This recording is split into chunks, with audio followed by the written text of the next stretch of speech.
This is the story of homelessness through the eyes of those who have experienced it.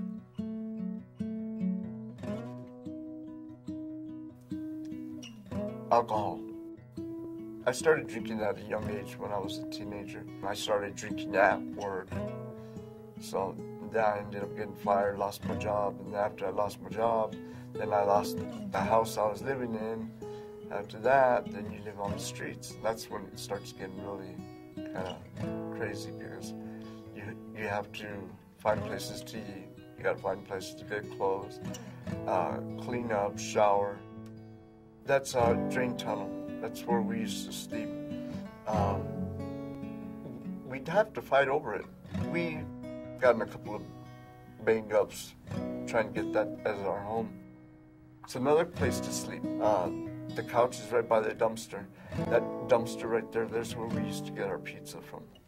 They'd get them and they'd throw them in the trash, and they'd have this pitcher full of cooking oil, and they'd pour it over the boxes. The pizza was still good, but it took me a long, long time to get to the point to where I could eat that pizza.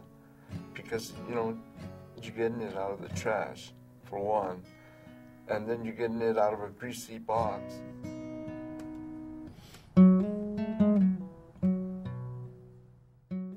Well, I was living in Carlsbad, married for about 19 years.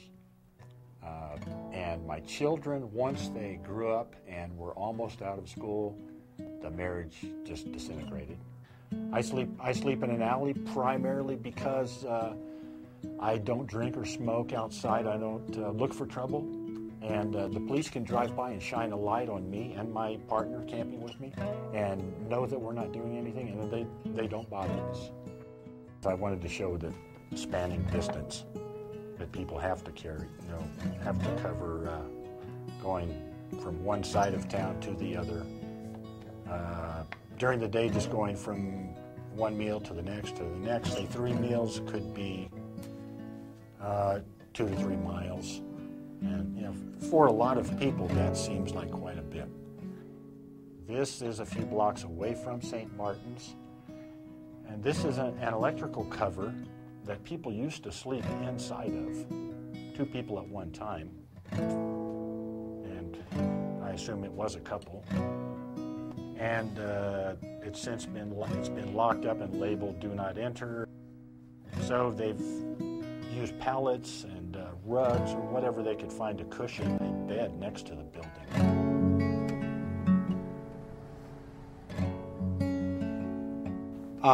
I have an addictive personality, and I am an alcoholic and a drug addict. I've been clean and sober a very long time. However, I developed an addiction to gambling, and I lived in a very nice home. I had my own business, family, considered very middle class, maybe even upper middle class. I gambled my life away. I ended up sleeping in the car. Having hot showers nobody can understand what it's like to be clean when you haven't had a shower in 7 days. You stand in line to eat. You stand in line to take a shower. You stand in line. Being homeless means standing in line. Bottom line, you're going to stand in a lot of lines, and there's no other choice. If you want to eat, you're going to stand in a line. If you need, a new pair of shoes or a new used pair of shoes or anything, any of the basics, you are going to stand in line, and you can't get away from it. I took a picture of 2 people holding up bus passes that they got from St. Martin's, and the way I look at a bus pass is that's a dignity for a day. The stigma of being homeless, it's horrible. I hate it. You want to know what it feels like to be homeless? It's a long row of people in sleeping bags and blankets. And every car that passes you by, that goes down that street, and there's a lot of them, will stare out the window at you. Just stare at you like you're an animal in a zoo. The majority of us don't want to live like this, don't like it.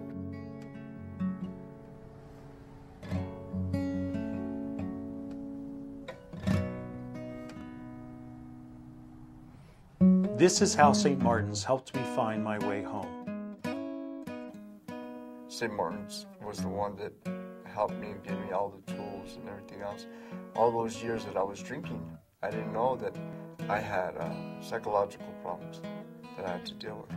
And down here, I registered for the program. And I've been clean now over 6 years. Thank God now I got my own apartment.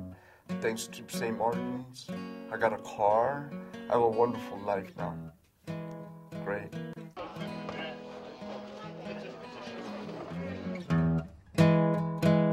I heard there was a place called St. Martin's on 3rd Street.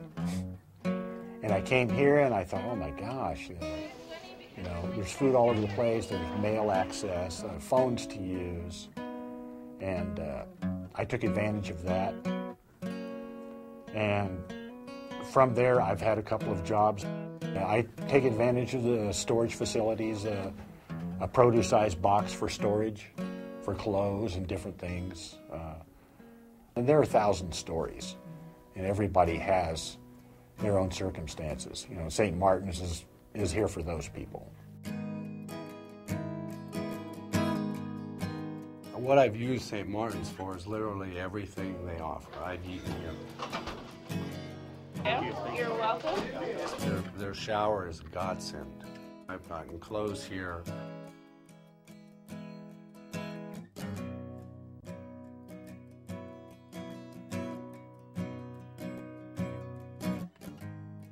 The first thing I did when I got into my own place is I cooked myself a meal. And the second thing I did was I took a shower in a bathroom with no one else in there. It wasn't a community shower. I wasn't hip to hip with 3 other people. One of the things that I will say about St. Martin's, it's probably the best thing about St. Martin's, is they don't ask anything in return. Yes, that was the first 2 things I did, is I made a meal and I took a shower. I have a wonderful life now. Great.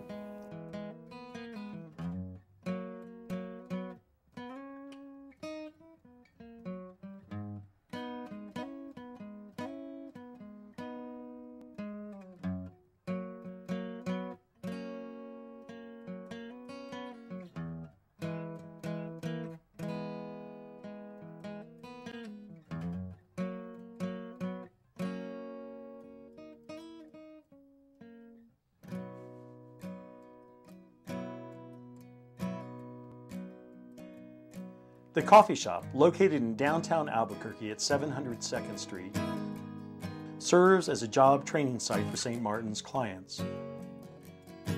Proceeds from the shop also fund programs at St. Martin's.